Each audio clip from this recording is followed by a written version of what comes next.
Good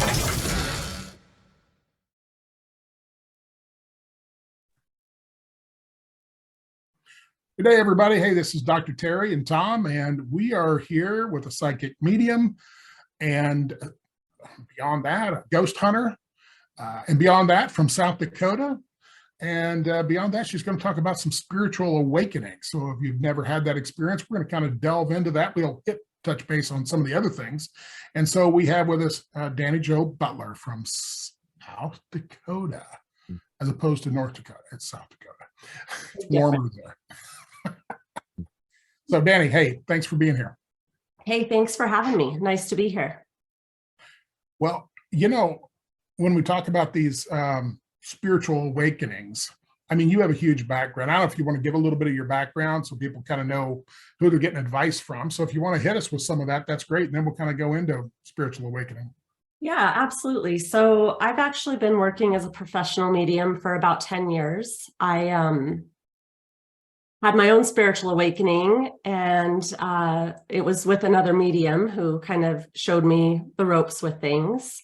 And since then, I've kind of gone in a lot of different directions. I thought I was just a medium, and turns out I've learned how to teach people to heal. I do age regression healing, past life regression healing, spirit releasement therapy. I do life guidance and mediumship readings. And what I'm really kind of focusing right now is teaching. So I've been doing a lot of classes along with writing. So I'm writing my third book currently. So it's a little bit about me. Fantastic. And we all met up down in Florida, right? Yes, that was an amazing adventure. Good state to meet up in, warmer than all three of our other states. It was. So even that was a good experience. We kept crossing paths till we finally had a chance to talk. Yeah, yes. It was inevitable. Mm-hmm. There was a reason. Well, fantastic. Let's talk about spiritual awakening for the listeners. I want to say that, you know, there's a couple of different definitions and people use a lot of different words for this. I like to talk about the Kundalini experience in a little bit different setting than just a spiritual awakening. I mean, the Kundalini experience, at least for me, if you've had one, your life changes. You get turned inside out, and you are totally one with the universe when it actually occurs. So a lot of people think they've had one, but that only happens when your higher self says it's ready. You're ready for it. People do a lot of meditation for years. They do all kinds of things to try to have this Kundalini experience. They do Kundalini yoga, and you can't really force it. I mean, people say you can, but I don't believe you can. I think your higher self has to say, I'm ready for this. And, you know, but then, you know, even after that, or even before that, kind of like a car idling, you know, you're starting to get some spiritual awakening things start to come in, and then maybe that Kundalini experience will occur, you know, after that. Maybe it occurs spontaneously. A lot of people are having that happen, but I want the listener to understand it's two different things between an instantaneous, spontaneous Kundalini experience and then the awakening that you're going to talk about. So I'm going to leave it at that. I'm going to turn it over to you and let you kind of teach these folks that are interested in this field. Yeah, I feel like, you know, it's kind of interesting because I actually just commented on a Facebook post this morning about Kundalini awakening. So it's kind of funny you bring that up. But, you know, what I mostly see with people is we're living life unawakened, which means we're just going through the motions. We're focused on our job and our poor me experience for the most part. And what happens is people start to get a feeling that there's something more. And this is what I kind of call that time when they're becoming awakened to spirituality, or the fact that there's something more than just this everyday life. And a lot of times it's a client coming to me asking if they're crazy, if something's wrong with them. And of course, I always reassure them that we're all crazy. We're all normal. That's the normal way of being, is to be able to know that there's something more, whatever that is for them might be a little different for each of us. And so it's kind of like spirit tapping them on the shoulder, wanting them to remember that they have a soul purpose, that they have more to do here than just live their life, go to work, raise their kids, or pay their bills. And when they figure that out, there's a lot of questioning who they are and what they do next. And people don't know where to go with that. I think that one of the most important things that I share with people is that spirituality is individual to each of us, and that they're going to find their path and purpose probably differently than someone else. But the most important thing is working on our forgiveness, doing meditation, and becoming self-sufficient in our being alone. And when they start that, then they usually find the direction that they want to go as far as what they're going to do to help other people or to heal themselves. Gotcha. You mentioned meditation in there, and a lot of people don't think they can meditate. Well, I think the thought they have is they got to sit in some Eastern religious position and have their fingers in certain positions and stuff. And some people may do that, but you can meditate on a bicycle. You can do it out walking. You can do it virtually anywhere. And then people say, well, I can't clear my mind. And I tell them it's kind of like a blackboard. If you have like a chalkboard at school, if stuff starts to come up, you just erase it.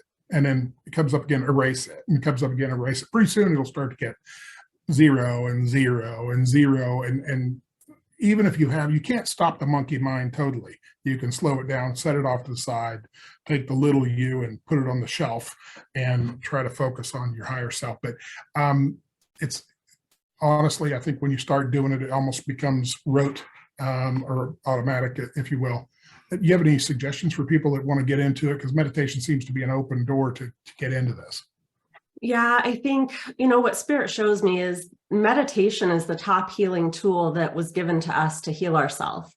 And so it's something that everybody should learn how to do for themselves. And it can be different for everyone. Walking meditation, staring at a candle flame, watching a campfire. I mean, all those things are meditation. But that's where people get hung up. I can't quiet my mind. Well, you're not supposed to quiet your mind. If your mind was quiet, you'd be dead. Like, that's the only way it's going to happen. Exactly. But I tell them it's like sitting in the eye of a tornado. You witness everything that's happening, but you're not engaging it. Yep. So you just don't be affected by everything that's going on around you. You still just kind of find that peacefulness in it. And so, everybody should try different forms of meditation. If you're a beginner, I recommend guided meditations, because as you are listening to someone, your mind will naturally quiet itself down.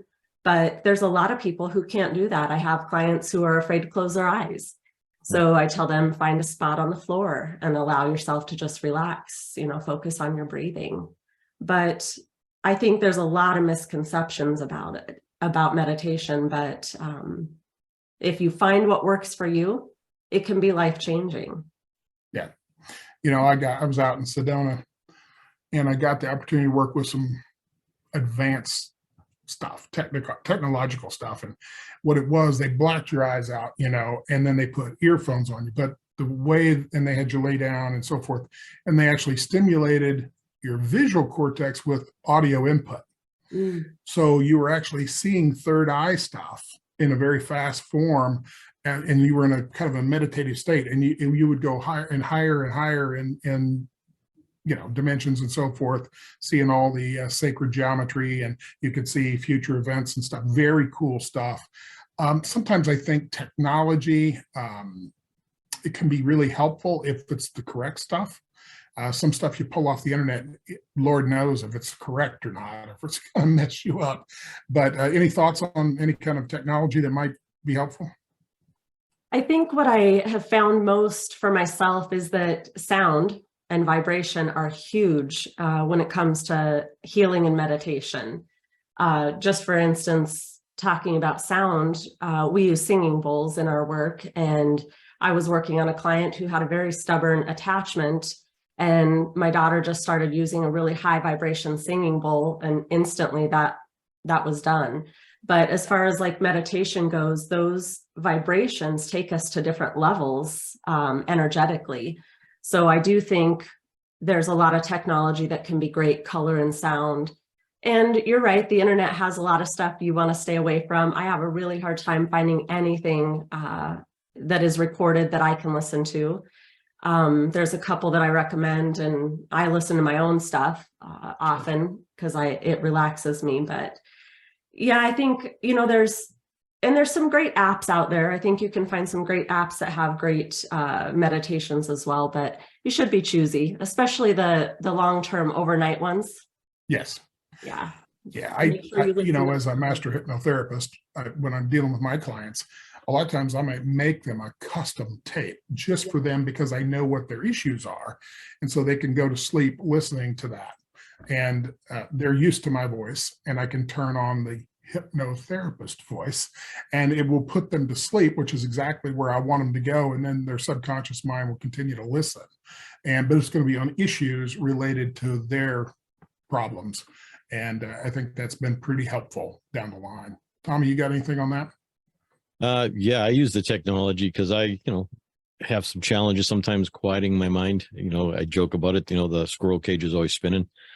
And using a device similar to what Terry described with the laser lights and the audio together. And a person says, oh, try it. It'll relax you. And I was in a public area with a lot of people around. I'm going, I'm not going to relax in this setting. And I think about 6 minutes later, I was probably drooling. It just settled me right down. So it is effective if you get the right tools. Yes. Absolutely. The Monroe Institute years ago did a lot of study on that to take people into different mindsets. And I know various governmental entities with the 3 letters use that technology, so you can take both sides of the brain and, get them synced up. So hemisync is what they call it. And I think that people would certainly enjoy doing that. And that's available now, is go to hemisync and get that accomplished. So let's move on from there. Let's say you've been meditating for a while. What's other things we're going to be looking for in a spiritual awakening that people can anticipate? Well, I always like to tell people it's not all rainbows and butterflies, right? So they think, oh, I'm having a spiritual awakening. This is going to be fabulous, but it's not, because spirit is going to bring up all of your stuff that you need to work on. And so it can feel, a little bit like a dark time, but it's not. It's just kind of like a snow globe. We've shook everything up, and now you need to deal with all the things that are trying to settle again. And so, dealing with your healing, friends and family members will maybe drop away. You'll have new people come into your life, finding different avenues of coping. You might decide your job is not where you want to be. So it's kind of a bit like a midlife crisis, but it's all for the better. And if you can keep focused on the fact that everything's going to change, but you're going to find a better path, it'll be okay. But people get a little bit panicked. I often have people who book a quick session and they're like, I don't know what's happening. And we sit down and we look and we say, well, everything's still happening. You're getting nervous and you're not recognizing that you have to trust what is going to be okay. They feel like they're taking a leap of faith and they don't know where they're going to land, which is true. Right. But we have to trust that our wings are going to carry us where we need to go, and that we're not just going to fall and hit the ground hard and die, right? It's going to be okay. So there's a lot of things that happen with a spiritual awakening. And I think a lot of people don't believe in themselves. And that's the biggest thing, is how do I learn to trust my intuition? How do I learn to trust the feelings that I get? Nobody ever taught us to do that. Correct. Since I do minister's work as well, in the Bible, Revelations, Edgar Casey has a really fine breakdown of Revelation. And Revelation describes a spiritual awakening within a person. People oftentimes are taught that it's some outer thing that's happening. Casey took the approach. It's an interior thing, 7 candles, 7 chakras, blah, blah, blah, all that kind of stuff. So it's one man, meaning accredited to the Apostle John, his journey in the spirit. It says so. He was in the spirit. So he was meditating, in other words, and he had all these revelations within that meditation, which was subsequently put to paper. And I think people thought he was prophesying the world events, when in fact, I believe it was, and Casey does a great job with this, that it was interior within the individual man, woman, whatever the case may be, and their ascension in a spiritual awakening setting. So if you read it from that perspective, or really I would encourage people to go to some of the Edgar Cayce materials, and you could really get a good sense of what that's all about. Interesting. Yeah, I actually have a couple of books on Edgar Cayce that I haven't read yet. And every time I hear his name, I think I got to go back. I got to go read those books. Yeah. I know that he's been recommended by a few different people. A lot of great information. Yeah. I think there's some YouTube videos out there. The Macmillan ones, I think, is the one I would recommend. Not some of the others. That some of them you can pick up on it. Should have some discernment, pick up on it pretty quick that it's a little nuts. But those seem to be pretty much right on target, and they give a good visual view of what he's talking about and break it down. Now you're going to have your more fundamentalists that are going to, absolutely think that's straight up, not right at all, and that's their choice. But looking at these kind of things from a broader perspective, if you're in spirit, what are they going to talk about? They're going to talk about spiritual things, and that's certainly your ascension is part of it, and everybody goes through that at their own speed. So yeah, Tommy, you got something? It's interesting how different people have the different paths and the way they're describing the way they're going. Some people feel like they've lost their mind, or others are like, what the heck just happened to me today? Can you explain this to me? And I'm like, sometimes yes, sometimes no. It's your path. You got to figure that whole thing out. So I guess that's probably the message at this point today is, the individualism of the experience. What is it for you, and how do you interpret that? Yeah. You just sparked a memory for me. So I'm going to share this. This was actually a little bit of my spiritual awakening. So before I met the medium that kind of helped me realize I was a medium, I was going through some health issues. And for 3 years, just ongoing stuff, Mayo Clinic, maybe lupus, maybe MS, maybe autoimmune. They just couldn't figure anything out. Tests would reveal stuff, but never anything concrete. I was at my wit's end. I was literally sitting on a hospital bed in the Mayo Clinic with my husband, and a whole team of doctors came in, stood at the foot of my bed, and said, "You need to go home and see a psychiatrist." Wow. And I was devastated. Like, no one is hearing me. Something is wrong with me, right? So long drive home from Minnesota.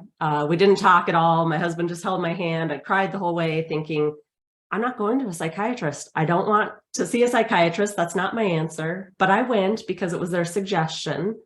And I remember sitting there with the therapist thinking, I should be helping her.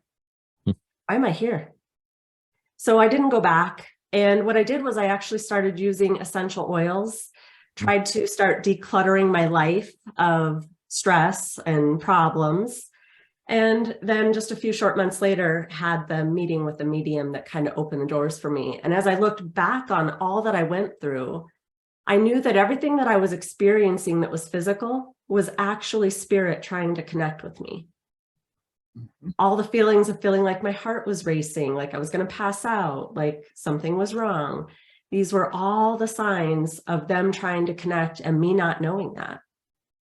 I actually sat in a neuropsychiatrist office. I can't remember if that's his official term, but anyway, he was a very nice man. He put me through all these mental tests. And at the end of it, he said to me, I could give you a medical label today that would change your life, but I don't feel like that's what you need. I just encourage you to go find a different path. And I was like, that man would have labeled me schizophrenic, and I would have went on medication, and we would not be here having this conversation today. Yep. Yeah, Tommy, that's in your realm. You want to talk about that? Yeah, it's so often that people walk down that road. It's the sad part of the insurance agencies, industry rather. If you have to give someone a label within like 10, 15 minutes of seeing them if you want to get paid. And so I know in my clinical work, I do everything in my power not to give someone a label, to your point. It's just this stuff going on in your life. Let's talk about it. You had a bad day, series of bad days. Let's figure it out. Sometimes the label is appropriate, but it's not that often. Yeah. It's just the traditional teachings, which need to be updated for sure. The allopathic medical field is not taught any of this spiritual stuff. And They should be, because they're going to run into this situation over and over and over again, and they just defer it into psychology or psychiatry. And, everything, and people know this, everything starts in the spiritual, then goes into the emotional body, and then eventually into the physical if it stays there long enough. And they're all the way at the third, something stayed there long enough to manifest in a physical difficulty.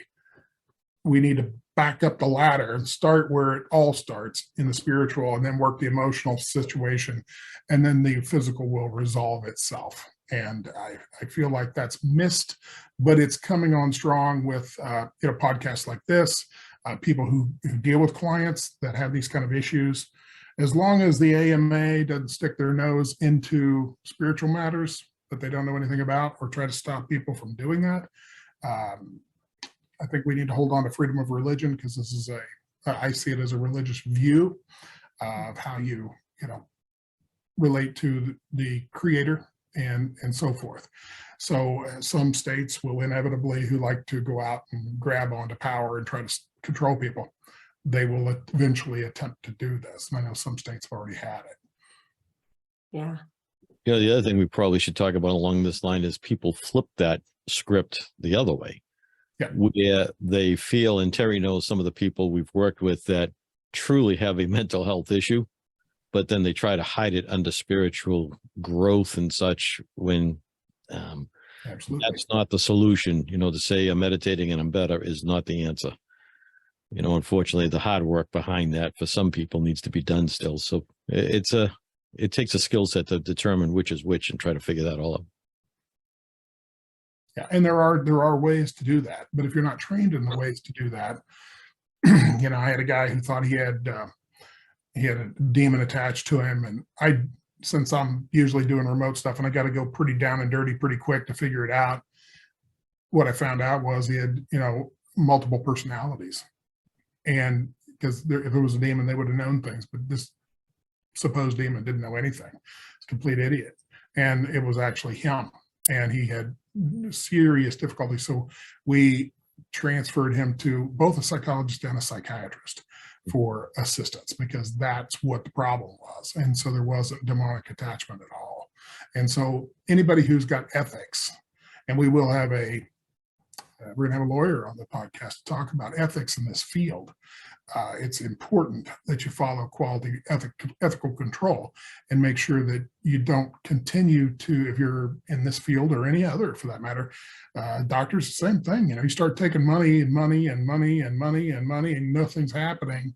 You got to change that up, and you got to get them to somebody who can assist them. And if it's not you, God bless, it's not you, send it to somebody else and give them a try. So that's always an issue. Yeah. Absolutely.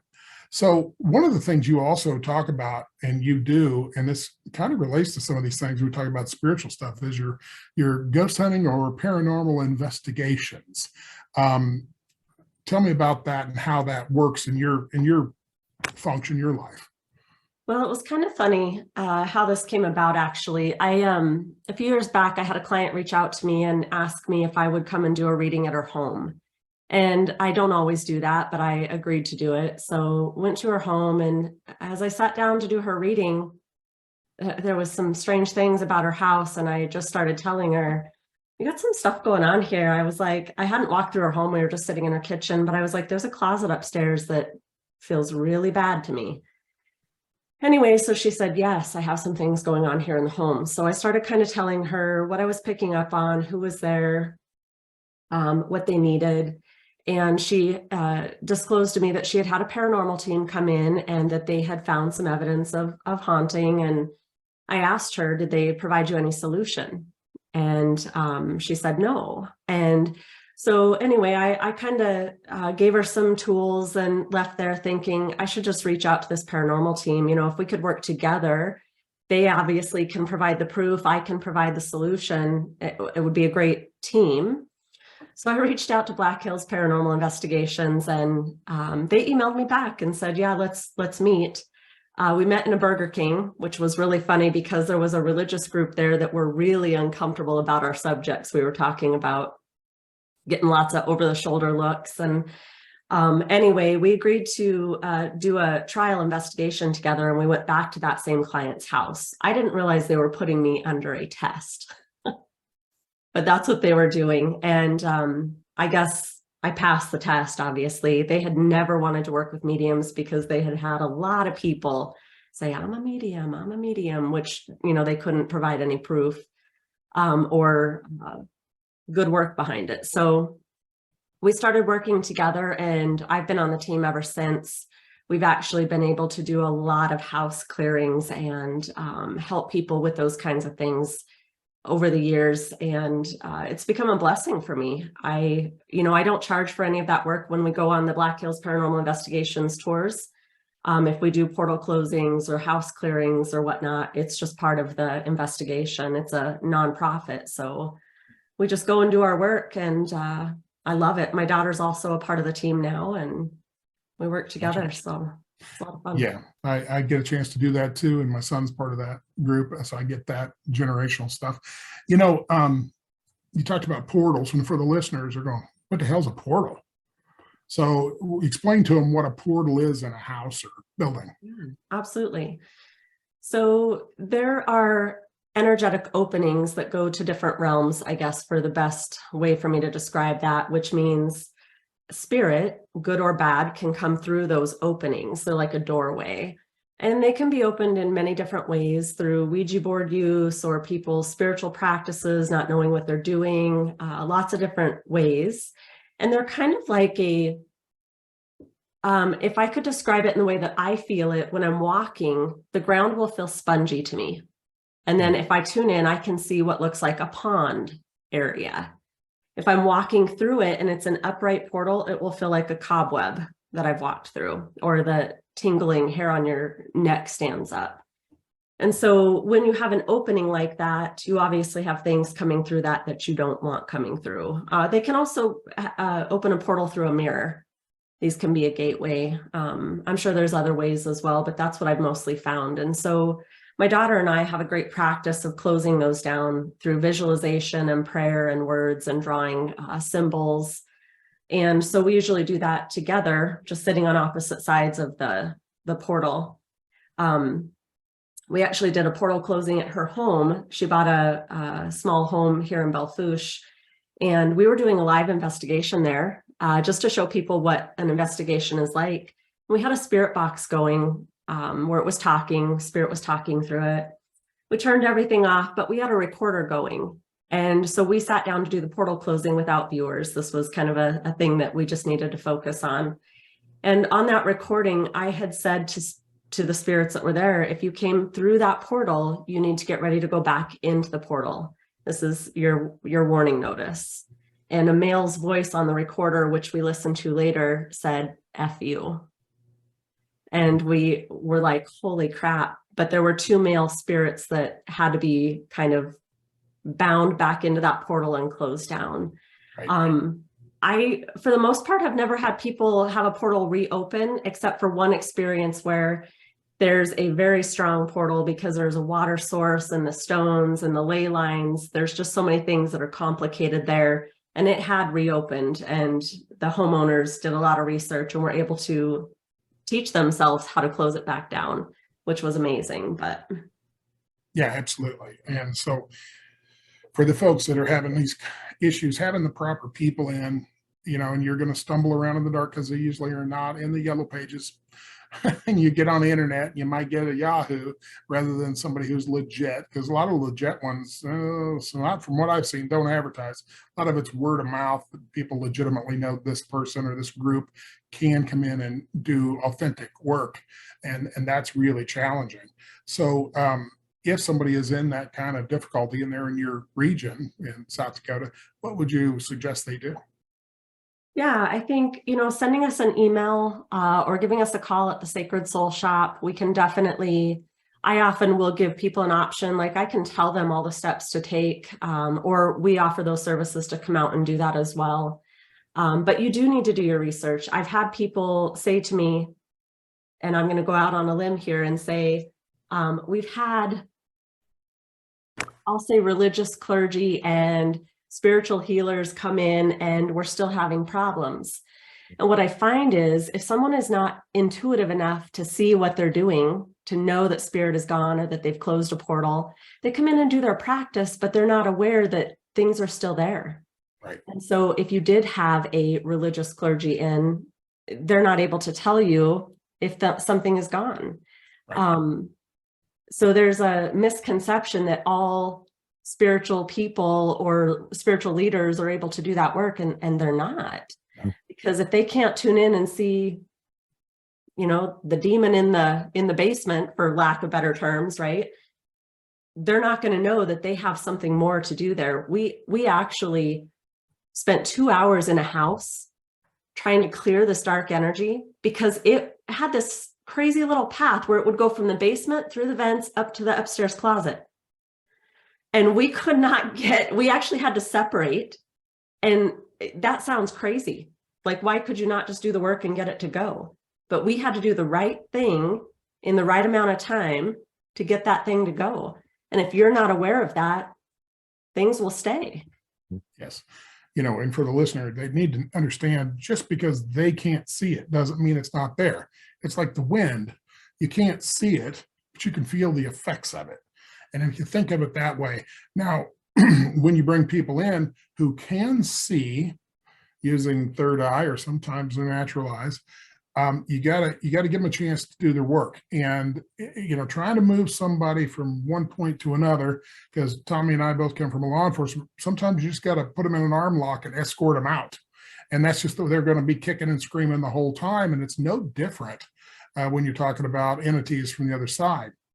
Now, for the listener, I would consider levels of entities, all the way down to the worst being demonic, and then moving up to just, dead folks that haven't crossed over and so forth.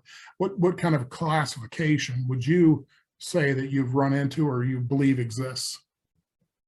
I think that we probably see more human souls that haven't crossed over than demonic energy. I think that's a much more rare circumstance. However, I think what happens to these souls that don't cross over is they're in this dark realm. So they become a lot like a dark energy. And so people think that it's a demon because they have a lot of power and they can do a lot of things. Like, we had a client whose baby was pulled off the bed, but it was just a human soul. He had been stuck so long, he took on a negative form. So I think that there's much more human souls that we deal with than demonic, but demonic is out there. Yeah. I often tell people, they ask me what percentage, and I say, my best guess in this particular case, about 85% of the people cross over through the light, as people normally talk about. Maybe about 15% don't. And they're in what I call the gray. Oftentimes they kind of have blinders on and they're looking this way. They never look up or down. And they're also listening to darker entities telling them, don't go to the light, it'll burn you. I've heard all kinds of stories. And so I feel like they usually have a reason to be there. They're connected to that. They're earthbound for a reason. There's communication they want to do. There's an action they want somebody to do them they should have done when they're just lost. And they're also afraid. I see a lot of, we run into deceased religious people who believe they're going to go to hell because they've taught that craziness for so long. And then they get there and they're like really scared to make that step through. And so it's kind of like do as I say, not as I do kind of situation. And so sometimes you have to actually put up blocks and barriers around a house and around a property to keep those folks out. And we've even accidentally put a barrier up and trapped one inside. And so one of our psychics, this guy was trying to leave and he couldn't because there was a barrier up. And so we got called and said, hey, can you lift your barrier? I said, hold on, I'm going to give him 3 seconds. And I said, here we go. 1, 2, 3, lifted the barrier. He goes, whoosh, gone, boom, barrier back, like that. And that resolved the issue. But he was trapped on the inside. So people go, is it effective to put a barrier up? Yeah, it's effective. You can trap them in or trap them out. So make sure you clear your stuff first. And in that case, for whatever reason, we thought we'd had it cleared, but then this one dude was there. How powerful we are. That particular dude, he came up behind one of our people and the person was psychic enough to see behind him and saw what it was. And then he wanted him to touch him so he could get more information, because they'll touch you like on the shoulder or whatever. And just as he touched him, he kind of turned like this. And when he turned, the energy from the psychic just knocked this thing all the way through house out into the driveway. That's how powerful we are. People don't realize how powerful we are. And so they're pretty scared of what we can or cannot do. I mean, you're a little spark of God. So that's kind of powerful stuff if you know what you are. Oh, it's amazing, right? This is what happens a lot of times when we're going to work on a client's home or a client that has an attachment, is chaos starts to happen. People fall downstairs, people get in car accidents because those entities are like, oh no, like this is my exit point. So they try to prevent that from happening. We actually just 2 weeks ago did an investigation in my store. We were getting ready to take on a new member to our paranormal team. And so we did a practice investigation for her there. And we have a lot of spirits in the store that are just friendly. So they give us a lot of activity. Anyway, we had a part of the team downstairs, and I was upstairs, and they got on the radio and said, send Dani down here right now. Something's wrong. So I get down there, and all these words are coming through the spirit box saying, get out. We need help. He's coming, things like this. And I was like, what's happening? So I sat down and I just closed my eyes, and instantly this, I would call her a dark witch, started coming towards me from the ceiling. And I just instantly put my hand up. And when I looked up, she was pinned there. And I looked at my hand like, what? Like, that was magic. That was magic. And then I was like, you've always had that power. You have always had that power. So I just had my daughter get some salt. I pulled her energy right down into that salt, and we just kind of encapsulated her there, went on about our business. But the crazier thing was, I asked the spirit box who sent her, because I knew the spirit box said her name. And everybody was like, who's that? And I'm like, doesn't matter. Yeah, that's crazy. And you know, when you do a lot of this work, you get a reputation on the other side. I had one lady call me, and she had a problem there. And I said, okay, and it's going to sound arrogant. I know it does, but you've got to work within the scope of what you know works. Confidence and arrogance are two different things. And I said, tell them if they don't leave, Terry's coming. Boom, gone. They haven't had any problems since. And I've had that happen multiple times, you know. And in fact, I even had one lady who was trying to text me that she had a chandelier that had been swinging for 45 minutes, about 8 inches swing, you know, and she'd been trying to tell it to get out, get out, get out. And she texted me, hit send. At the moment she hit send to me, it went dead still. And then gone. You know, so what I'm saying is, yeah, if you're working in that field and you're legit, that's going to happen. They, like you said, they know you're coming, and oh my God, they're scrambling because it's their exit out. They're going, you know, the bouncer's coming to take you out of the bar. Time to go. Yeah. You know, so pretty cool stuff. It's amazing. My daughter, I would call her, I mean, for lack of better terms, a witch. She uses a lot of magic practices, and anyway, so she's kind of like my sidekick on everything that I do that is clearing, right? And we took a group to Wyoming, and there was a dark entity there, and we had 24 people in a room, and we're doing the spirit box session. And I knew I had to clear this entity because everyone was freaking out. We had not anticipated this happening. And the spirit box said, your witch can't help you. When I had just said to Brooke, I need you to start drawing symbols, and blows my mind. Like, oh yes, she can. And you know she can. Like, here we go. Right? Yeah. If they're talking, they're lying. Yeah. They're trying to intimidate you because the fear is a weak link. And if they can create a weak link, you don't have power. Right. Yeah. And people need to know they need to come in with really high vibration. And if you're going to go do this work, you really need be one of those people who can stand in the light and know you're in the light, know the power of the light. And when you walk into that, you know, there's an old saying, you know, though I walk through the valley of the shadow of death, right? I'll throw no evil because I'm the baddest SOB in the valley. You got to have a mindset like Absolutely. that. You know, you're not trying to be heretical. You're just trying to say that's what you want to do. And I believe that most people who get into this do it for the right reasons, and they have developed their own skill sets. Some are, you know, more advanced than others. Some are very simple, and, you know, people like ritual. And rituals, as I've always said, is a way to focus your mind and your energy. Can you do it without ritual? Absolutely. If you have the ability to focus your mind instantaneously and boom, and you're done, you absolutely can. But ritual gives folks a sense where they can also participate. So the actual practitioner probably doesn't need much ritual, if any, but they'll do it for the good of everybody there that's watching and helping. So they can also focus their energy, which makes it even more effective. At least that's my take. I think that people need to learn a process. It's how people have always learned. And so I always tell people, I can go anywhere without any of my tools and be effective in anything I want to do, a mediumship reading, a healing, a clearing, but our tools are just like the bonus material, right? So if you have those things, they're going to give you another method, but also for other people, they need that to learn how to do something. I could just walk in and clear a space super easy, but for people, that doesn't make sense to their mind. So they have to see a process of how does this work? And to be honest, there are a few spirits and entities out there that are pretty powerful. So sometimes you need those extra things that work against them. Absolutely. Yeah, certain tones, vibrations, music, I can really just irritate the crap out of them, and it weakens them before you come in and even do the work, you know.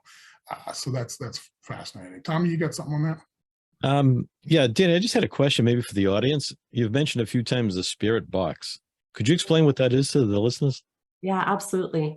So there's a lot of tools we use in paranormal investigating, but one of our favorites, and it's a favorite for watchers as well, is called a spirit box. There's many different versions of this, but essentially what it does is it's like a radio. And so what it does is kind of skips through stations really quickly. And essentially, if you're having spirit communication, they can manipulate that to spit words out. Mm-hmm. So sometimes you'll get garbled junk and you realize there's nobody communicating, but there are times when you will ask specific questions and they will give you specific answers. How many people are in the room? 3. And they'll just go on and on about communicating things that shouldn't be coming through the box. And so it's a really fun tool to use. I will tell people, though, in paranormal investigating, don't get involved in that unless you know what you're doing, because that will open doors to things that you don't want to open them to. So if you have interest in it, make sure you do your education on how to use them properly and safely. Is this something you designed, or is this something commercially available? Like, can someone go to Amazon and buy it? Commercially available. Yes. Okay. Yeah. Our I was going to say, I use the spirit box I had for 10 years or more, and then I don't use it for me, but I use it for the clients, and then also the ghost meters and various other incendiary equipment. I mean, you've got your laser thermometers kind of thing, you know, take temperature readings in different places. And, you know, the spirit box drives me nuts because it's sitting there on static most of the time. You know, you got to figure out if you're going to go AM, FM, you're going to go 200, 300, 400, you know, what frequencies you're going to go. I don't know what you guys normally use, but some work better than others. And I think it also depends on the spirit itself. Yeah, absolutely. I can tell when there's spirit around and they're not communicating. They choose whether or not they do. It's not like you're always going to catch them. But ghosthunterstore.com is one of the places we buy a lot of our equipment from, and I think they have them. They're not very expensive, actually. The way that we actually use them to be really effective is that we'll do a spirit box session. So we put one person with headphones with the spirit box in a room where they can't see us, and the door's open, but they can't hear us because that spirit box is so loud. We'll ask questions and they'll say what they're hearing. So it's kind of like a blind spirit box where you're having really good communication sometimes and they don't have a clue. They're just spitting out the words that they hear. Exactly. So for the folks listening, what she's describing is, let's say we get one person on the spirit box with the earphones on there, typically got a maybe blacked out, maybe even a blindfold. And the other people, 2 or 3 other people, are asking questions of spirit. And when the spirit answers, since the person is desensitized except to the audio hooked up to the spirit box, they're actually then repeating that out to the investigators that are asking the question. So in other words, it's almost like a little bit of a mediumship. It's running through you electronically, and then you're spitting it out to the team so that they can confirm or, rule out whatever it is they were going to do. Now, it doesn't always work, but and some people you see on TV when they're doing that, and they might be there 4 or 5 hours, and we get 2 minutes of good communication. So I don't want people to think I'm going to buy this, and first off, I agree with Dani. Don't be buying this if you don't know what you're doing. And then secondly, if you think you're going to just all of a sudden instantaneously have communication, that's very rare. You're gonna have to sit there for quite a long time and coax people into talking, because it's no different than talking to it like a shy kid. If they don't want to talk, they're not going to talk. They don't have to. And that's part of the issue there, because you can spend hours and hours trying to do it. So where a psychic medium, a properly trained psychic medium can come in and see, okay, there's an entity, this is an entity, that's an entity, we got 3 in here, and here's what they are. One's male, one's female, and they're all dead folks. There's no demons here, just dead folks. And here's their issue, here's the problem. That saves you so much time and moves forward. I don't know if you can comment on that, Dani. Yeah, no, I agree. People should not buy paranormal equipment unless they really know what they're doing, because it's fascinating, it's exciting. But we had a client who was doing that in her home constantly, and she just kept conjuring up more spirits, like attracting them, right? Because she was kind of open to it. And I told her, you've got to stop doing that, or you are never going to be clear of these entities in your home. But it can provide a lot of clarity for people that need to know what is going on if you're using it properly. We had a complete hour-long communication with spirits in a haunted hotel, and we were able to ascertain what they needed and how they had gotten there and all kinds of stuff about them through that communication, which again, a medium can do.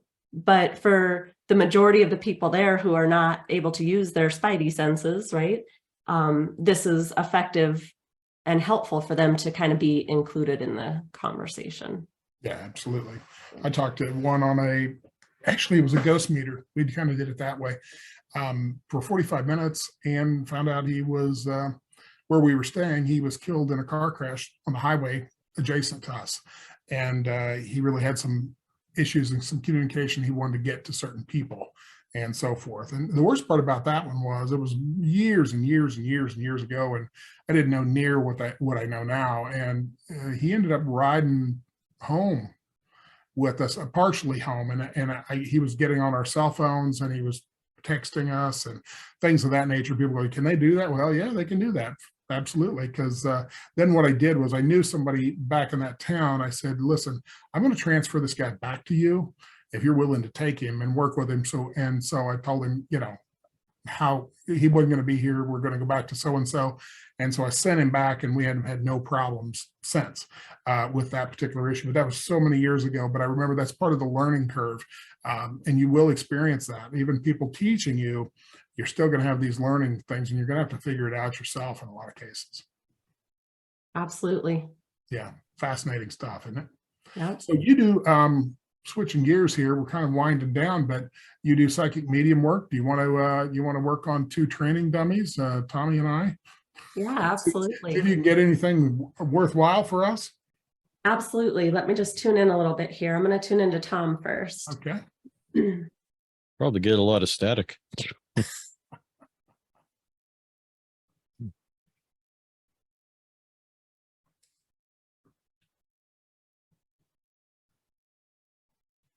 So I'm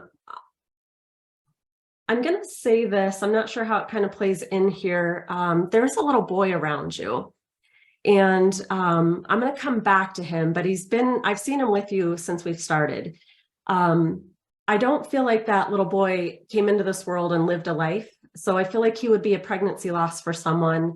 And I definitely feel like he's around you. So it could be a child for you, or a sibling for you, or a nephew for you. I'll come back to this, but I want to bring through the male that would be either a father or grandfather figure who would have had passing of the chest. Gives me a lot of pain in the chest. There would have been something going on, heart or lung related. This man feels very, I'm going to use the word official. So what I feel like is he was kind of direct to the point, almost kind of gives me the feeling of military or service related. I also feel like, I don't know if you were named after someone, but they're showing me a same name connection. So there was a name passed down, and I get a lot of pride with that. Like, it's an honor to be named after the person that the name was passed on from. I also feel like there's a lot of things in your family not talked about. So there's a lot of, your family is quieter than they should be about their healing and the things that have gone on in the family. Not that there's a lot of secrets, but I don't feel like your family is really open to expressing the things that need to be healed.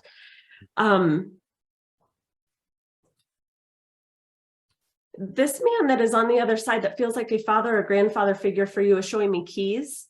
And so I don't know if this means for you that he had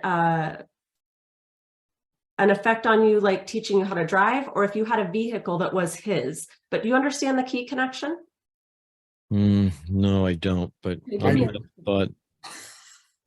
Terry does. Okay, give me a second. It's not for me, for him. Oh, you understand it. I'll leave it then. I'll leave it. I don't have to understand it. Terry can tell you later, but give me a second.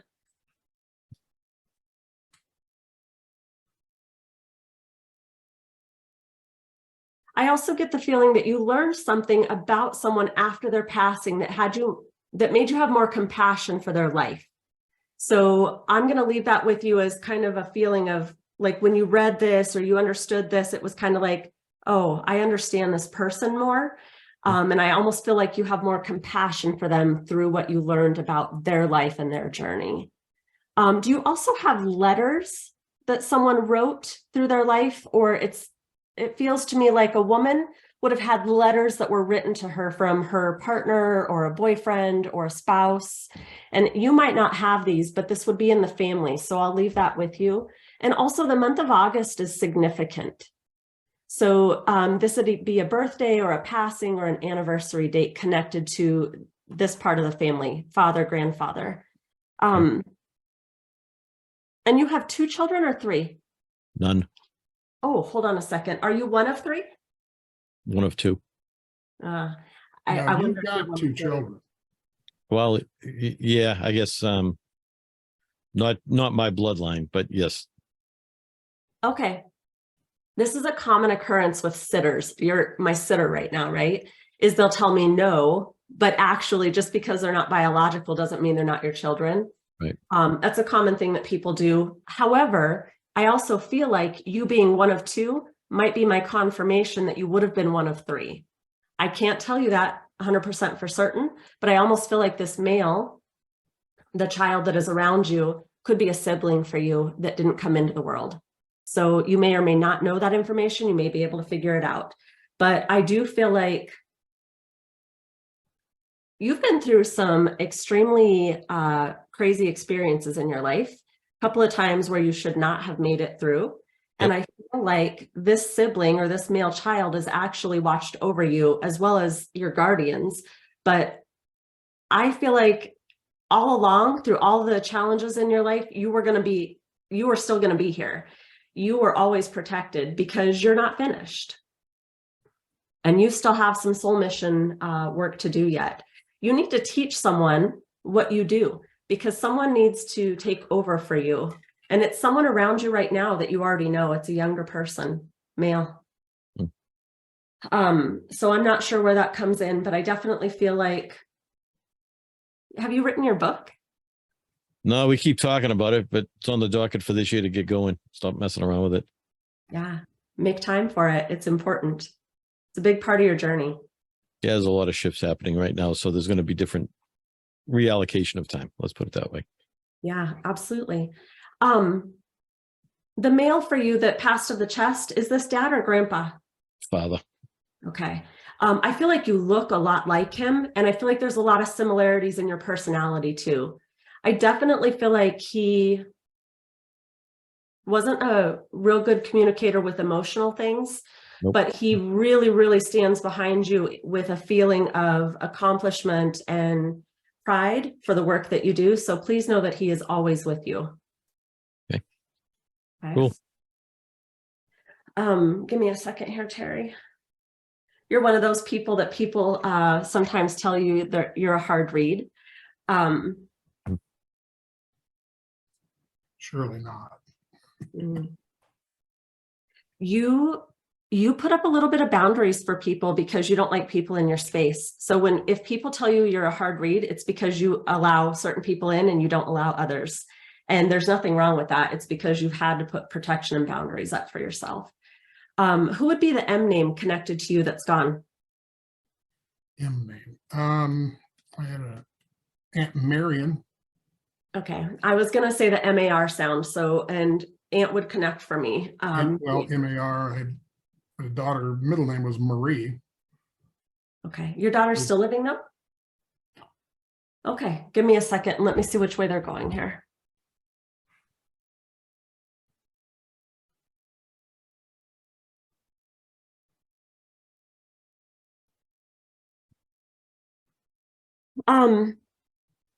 You feel like you come from a divided family. And when I say that, it almost feels like different belief systems, or it could be a separation in family that happens through someone's death. I also feel like you've been affected by suicide. And I feel like this is going to be removed from you a little bit, not an immediate family member, but where I'm going to put it out to like cousin or uncle, somewhere where it's around you, but not immediate family members. I also feel like there's some of that work of helping people cross over that has to do with suicide. And I feel like that's really the reason Spirit got you into that, is because a lot of people who take their own life get stuck. It's almost a given that they're not going to go to the light because they were already in a bad place. And I feel like that's a special gift or a specialty that you have, is helping those people understand it's okay to go to the light. The male that would have passed of suicide around you, I'm not sure who that is. I feel like may work with you a little bit on that type of thing. So pay attention for that connection. And your daughter was very young when she passed? Well, in her 20s. Okay, give me a second. I may or may not have her. So I'm getting the sensation that you did not get to say goodbye. So did you not get to say goodbye to your daughter? I had a lot of conversation with her prior to this. Okay. That's not who it is then. Give me a second.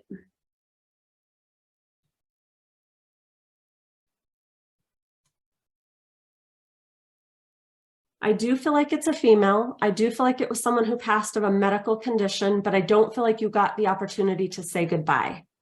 So there's this feeling of not having closure at the time of their passing, although I feel like you've had closing now. But I feel like it's someone very close to you. So it would have been a very immediate family member. I feel like this woman wouldn't have been very young though. So I feel like this could be an aunt. This could also be a cousin or a sibling or a mom, but I definitely feel like she's older than you. Yeah, I had a half sister that died. Okay. And was her head affected? Not that I'm aware of. Okay. So when I feel that connection, it can also be foggy headedness or them not being coherent at the end. So I'll leave it with you as that. But I definitely feel this woman makes me feel like you feel very different in the family. So you come from a family who doesn't have necessarily the same beliefs or same background as you, but you paved your own way.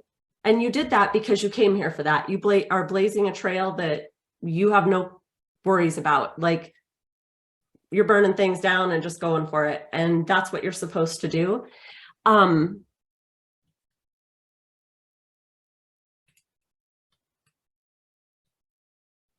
They're telling me that there's a new location for you. And I don't know what this means. Hold on. It's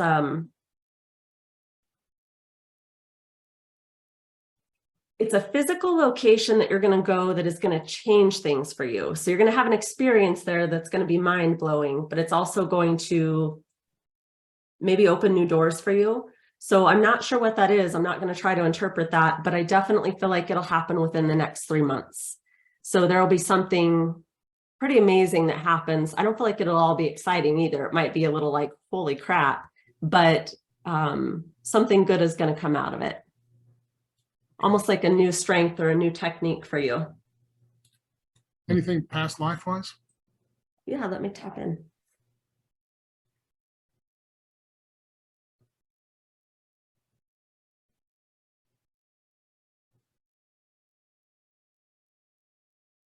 Well, I want to laugh because I want to say which one. You have many, many, many past lives, but I am immediately taken to biblical times. And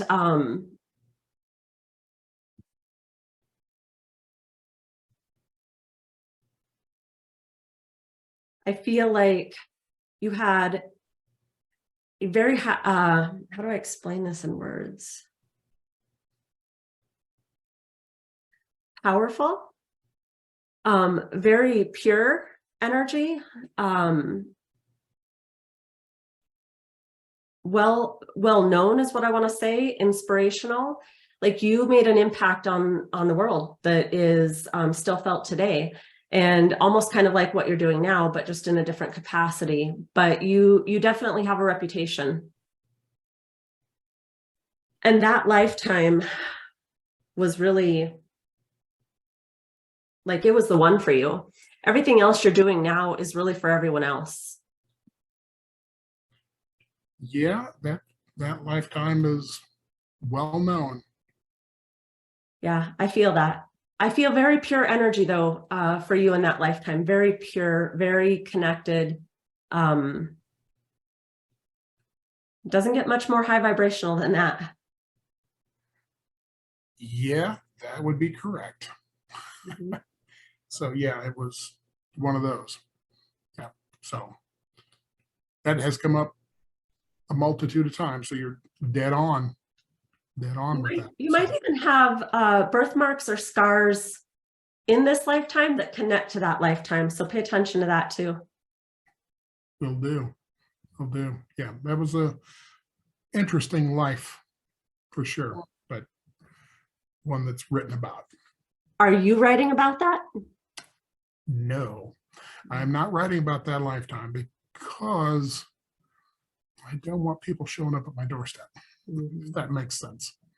I really feel like behind the curtains, I can do better work for people because I'm not living that life anymore. I'm living another life, but I'm using those skill sets from that life to apply to this in a more covert fashion. Although here we're on a podcast, so how covert is that? But yes, that's always been a challenge. Do you release that information or do you not? Tommy knows what that is, and there's probably about 50 people on the planet at this point that knows what that lifetime was. Mm-hmm. And so I'm somewhat reluctant to say that I want to come out with that. Well, I'll simplify it and say you were a healer mm-hmm. who opened a lot of people's eyes. Mm-hmm. And you came back in this lifetime to be a healer, to open a lot of people's eyes. So even though the lifetimes will be different, the work is the same. Yes, very, very, very true.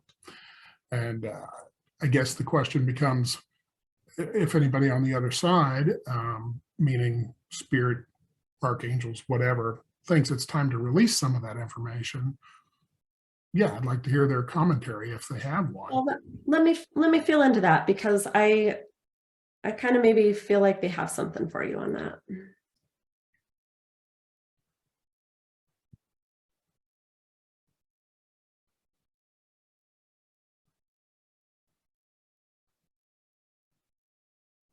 So here's my feeling about it. Is there a book that you are supposed to write? 100% yes. I'm not going to lie to you. You are supposed to write that book about that lifetime. But I also feel like that isn't something that is to be published at this time. And I feel like in the right timing, it will be published, but I feel like you should be working on that now. The memories, the truthfulness about it that isn't told today, and a lot of things that you can share with people that will help them understand things better. So I do feel like you should write it, but I don't think it's meant to be published now. But I definitely feel like the angels will let you know when the timing is right. Yeah, I of course do automatic writing too, so that kind of lets it all flow, because I do get regular, whenever I wish, illuminations is what I call them, and they're oftentimes prophetic, or they're for a particular person, or it's a broad selection, but it's almost written Shakespearean English, Yeah. biblical. It comes out that way. It's very much tied to connections made during that time period. Yeah.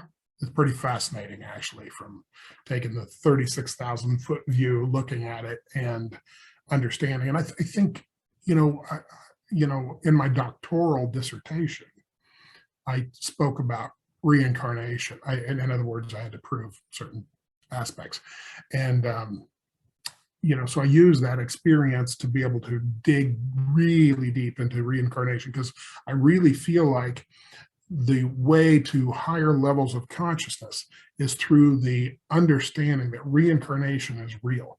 Because if you read the Bible or any other text and you don't read it with reincarnation in mind, it doesn't make any sense. It's very confusing. But if you plug in reincarnation into the text, even though the text has been manipulated many times, there's still enough truth in there that you will go, oh, that's what that means. Aha, I see.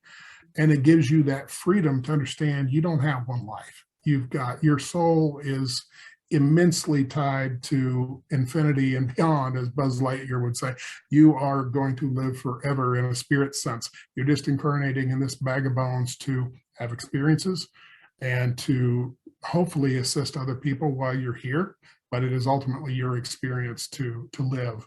And there's the only judgment you're going to have is the judgment you place upon yourself. And so the people that are fearful need to realize that that is in fact the case. And the archangels, if you will, I believe that they are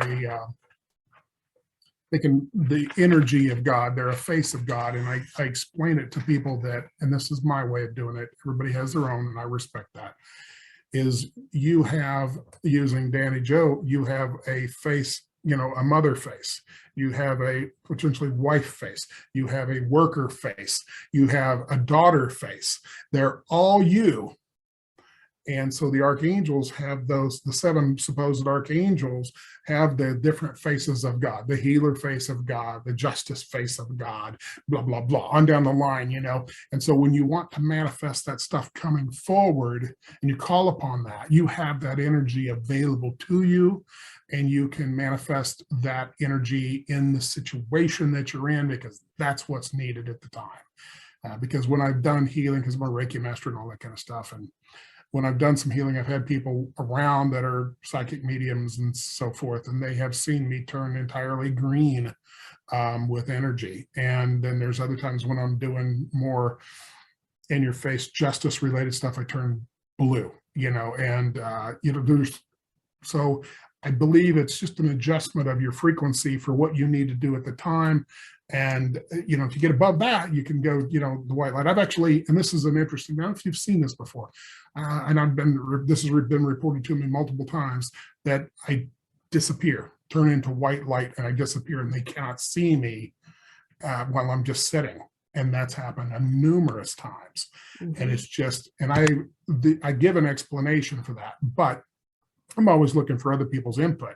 But the face goes first, and then the upper chest goes. They might see the lower body, but it's gone. I mean, and I give people credit for their ability to see that actually transpiring, that it's their higher self, they're getting to the higher frequencies, so they can actually see that. And if I can do that personification or morphing or whatever you want to call it, then great. But it's really, I think, for the benefit of the watcher rather than for me. I mean, I don't know what you think about something like that.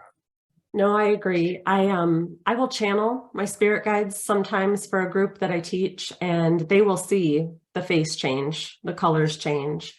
I think it's just as those energies are in your energy field or your vibration is that high of the white light, it's just encompasses you. And so some people are open to seeing it and some aren't.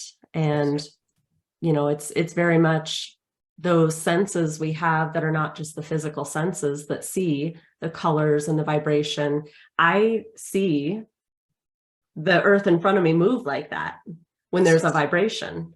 And it's not always fun because it's startling because I have to focus my eyes again, right? But those are just senses that we use to see different things. And it's so your practice in a Native American life, has that come through for you a lot? Mm-hmm. Yeah. And I had an Old English lifetime as well. And that those two seems to come through for you primarily as things that you're utilizing a lot. You're pulling from both of those things and kind of almost, because the Old English life was like what we call a witch kind of thing, herbalist, witch, that kind of stuff. And then the Native American thing was very shamanistic. And I see those two energies coming together. You're using those, there's others, and because you're a pretty good mix, but those, at least from here. And then there's a female that stands behind you too.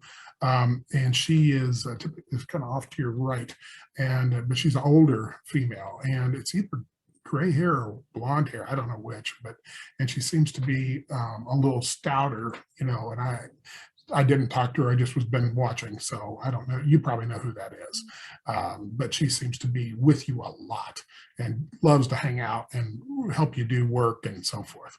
Yeah. Does that sound about right? Yep. Either grandmother or mom or both. Yep. Yeah. This feels like grandmother to me, if I was going to guess. She was a witch. Yeah. So there you go. Pretty cool stuff, huh? Yeah. And as we do this, I know the people that are listening can't see us, and that's okay. But you notice that we're both very calm. We're very relaxed. Your mind has to be very relaxed and willing to take the input that comes from the other side and spit it out. And you may be, when you're learning, you may be wrong, but ultimately, as I tell people, if you're going to go see a psychic medium, which I would recommend Dani's, she's obviously very good. There were 2 demonstrations here. If you can get them above 70 percentile of correct, that's pretty damn high. And I've seen people get up into the 90 percentile. And some days you're more on than other days, and you know that.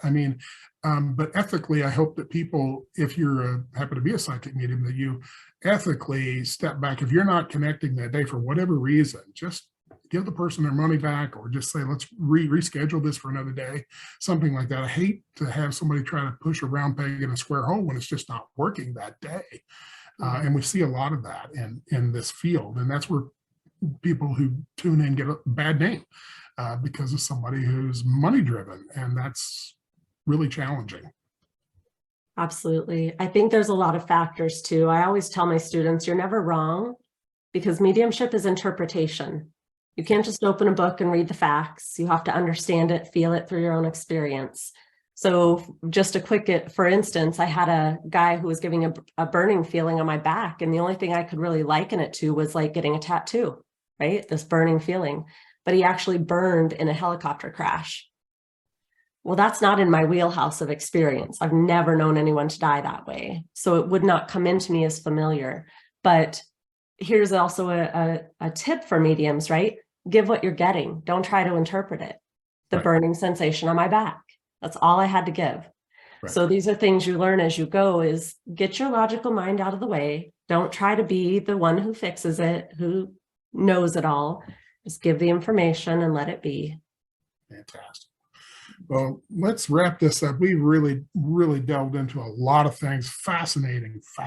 So, Tommy, you want to get any wrap up statements? Yeah, I think it was great that you were able to join us today. Going down all these rabbit holes and sharing your experience, that's huge. And obviously it was meant to be that week down in Florida to make the connection and get you up here, to get your message out to everybody. And it's huge. So thank you. Oh, gosh. Thank you. It's been my pleasure, truly. Anything you want to leave our listeners with, Dani? If I could just share one thing with anybody who's listening, is to know that you also have so much power within you. And when you start to open up to that, you'll really live the life that you desire. And don't be afraid of whatever that path holds. Fantastic. You want to give them your contact information, so if people want to contact you for a reading, or they have ghost adventures that need to be dealt with? Yeah, absolutely. So you can find me at psychicmediumdanijo.com. You can also give us a call at our store, 605-569-1417. That's the Sacred Soul Store in Spearfish, South Dakota. And same with the email, psychicmediumdanijo@gmail.com. Fantastic. Well, I want to thank you from the bottom of my heart for coming on. It was a fantastic meeting you in Florida. I knew we would hook up, and this is the day to do it. And we will do more. I'm quite sure of that. And I got a feeling we'll be working together on some other issues as time goes forward. So thank you very much. And for all our listeners, what a fantastic guest today. And reach out to her. All of her information will be linked up on our website, the metaphysicalmysteries.com, and you can make contact there. So from all of us here at the Metaphysical Mysteries, we thank you for listening, and we will see you next time.